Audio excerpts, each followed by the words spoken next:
Bonjour à tous, aujourd'hui nous allons voir comment exécuter le squat à une jambe. Cet exercice va vous permettre de développer la force et le volume de vos cuisses. Il va également renforcer les insertions tendineuses des quadriceps et des ischio-jambiers, ce qui va avoir pour conséquence de renforcer vos genoux, et il va également vous permettre de développer votre équilibre. Pour ce qui est des muscles sollicités par cet exercice, vous allez travailler vos quadriceps, qui sont les muscles situés à l'avant des cuisses, vos ischio-jambiers, qui sont les muscles antagonistes des quadriceps, qui sont situés à l'arrière des cuisses, vos fessiers avec le petit et le moyen fessier, et vous allez également solliciter légèrement vos mollets. Pour faire le squat à une jambe, je vais me placer devant un support, poser les mains à la hauteur des hanches pour garder l'équilibre, et je vais veiller, quand je fléchis la jambe, à amener la hanche à l'arrière du talon.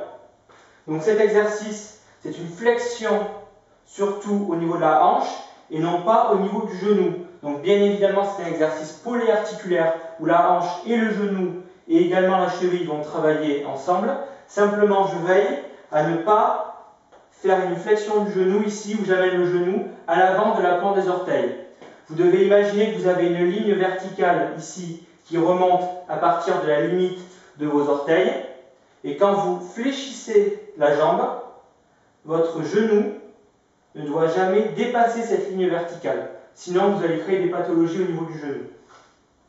Donc, quand je fléchis, je n'amène pas le genou en avant. Et quand je tends la jambe, je le ramène en arrière en claquant l'articulation. Je me concentre sur la flexion au niveau de la hanche et j'amène la hanche vers le talon. Comme ceci.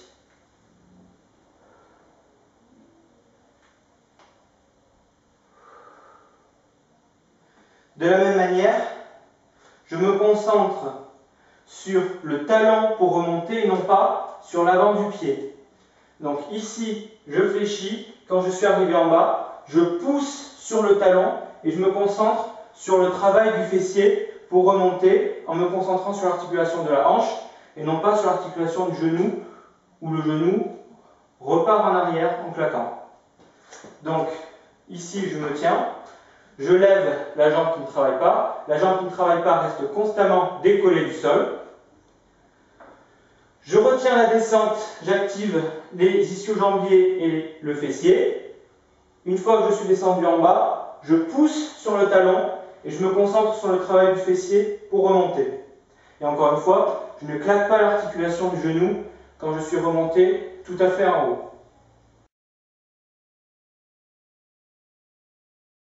Au niveau de la respiration, je vais inspirer par le nez et par la bouche quand je fléchis la jambe et je vais souffler par la bouche quand je remonte.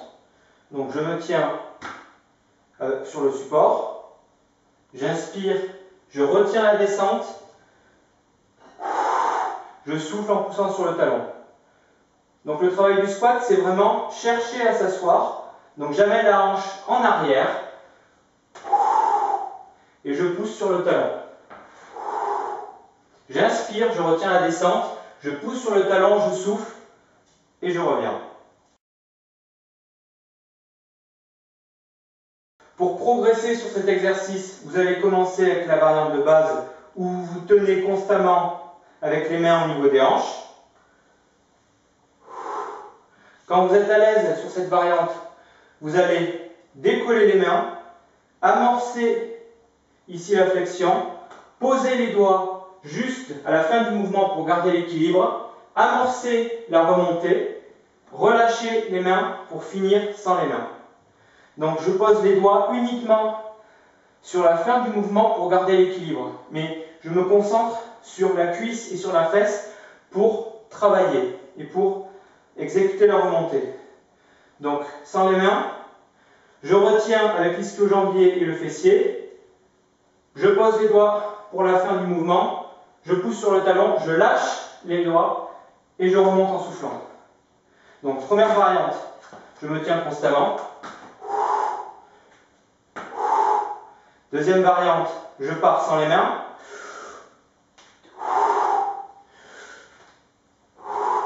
Troisième variante, sans les mains. Donc une fois que j'ai bien travaillé mon équilibre, une fois que je suis bien vissé au niveau du talon sur le sol, je vais exécuter sans me tenir.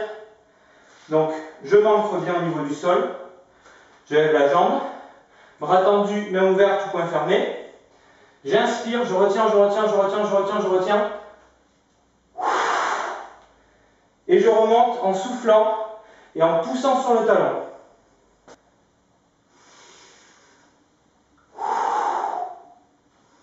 Je retiens, je retiens, je retiens, je retiens. Je pousse sur le talon, je remonte sans verrouiller le genou. Enfin, dernière variante.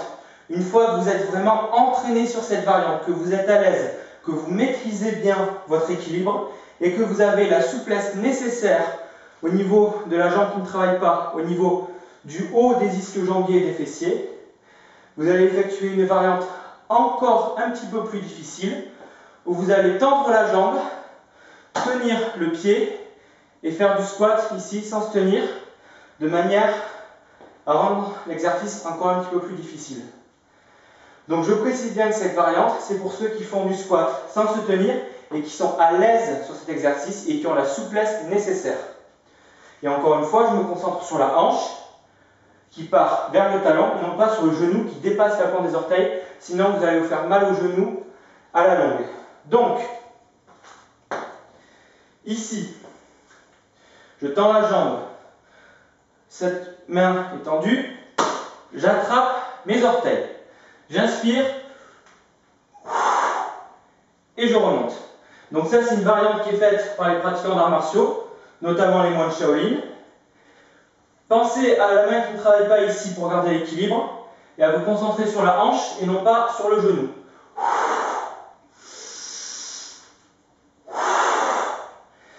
Dernière petite précision, quand vous faites cette variante, ou vous faites simplement le squat sans vous tenir avec la jambe ici un petit peu fléchie, veillez toujours à ne pas avoir le genou ici qui part un petit peu de tous les côtés, d'accord?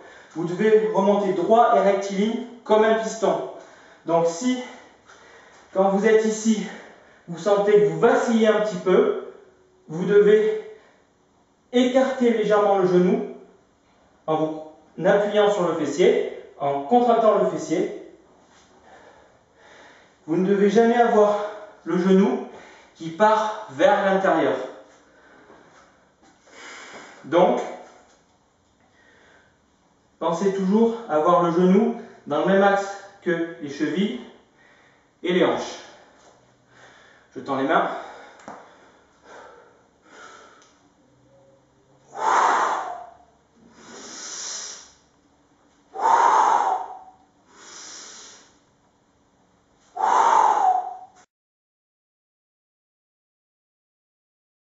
Dernière variante pour le squat à une jambe. Cette fois, je vais me placer dos à un mur.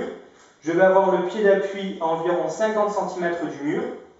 Et je vais poser le bout des doigts à la fin du mouvement contre le mur pour m'aider à garder l'équilibre. Mais je ne m'aide pas des bras et des mains pour donner une impulsion et remonter plus facilement. Je pose juste les doigts, mais je remonte uniquement à la force de la cuisse.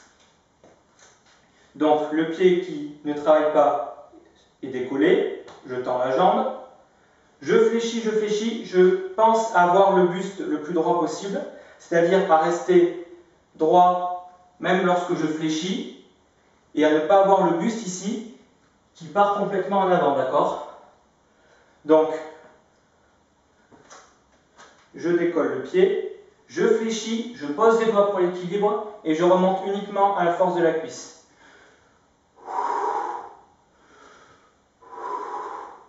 Je reste le plus droit possible et je ne mène pas de l'impulsion ici quand je pose les doigts sur le mur. Afin d'avoir un développement harmonieux des cuisses, pensez toujours à effectuer le même nombre de répétitions et le même nombre de séries pour la cuisse gauche et pour la cuisse droite. De la même manière, si vous avez une jambe qui est plus forte que l'autre, pensez toujours à ramener les performances de la jambe plus forte aux performances de la jambe plus faible. Par exemple, si je fais un mode 10 pour la jambe gauche et un mode 12 pour la jambe droite. Ma jambe droite est plus forte, je vais ramener ma jambe droite aux performances de la jambe gauche, donc je vais faire un mode 10 pour les deux jambes. Même si ma jambe droite est capable de faire un mode 12, je la ramène au niveau 10 et j'attends que les deux jambes se développent de manière harmonieuse pour passer au mode 11 puis au mode 12. De cette manière, vous pourrez développer la force et le volume de vos cuisses sans créer trop de déséquilibre. Encore une dernière chose, quand vous exercez vos cuisses, pensez toujours à commencer le jour 1 avec la jambe droite et la seconde séance à commencer avec la jambe gauche et d'alterner ainsi jambe droite, jambe gauche de manière à bien équilibrer le volume et le développement de vos deux cuisses. Je vous remercie pour votre attention et je vous dis à bientôt pour de nouvelles vidéos.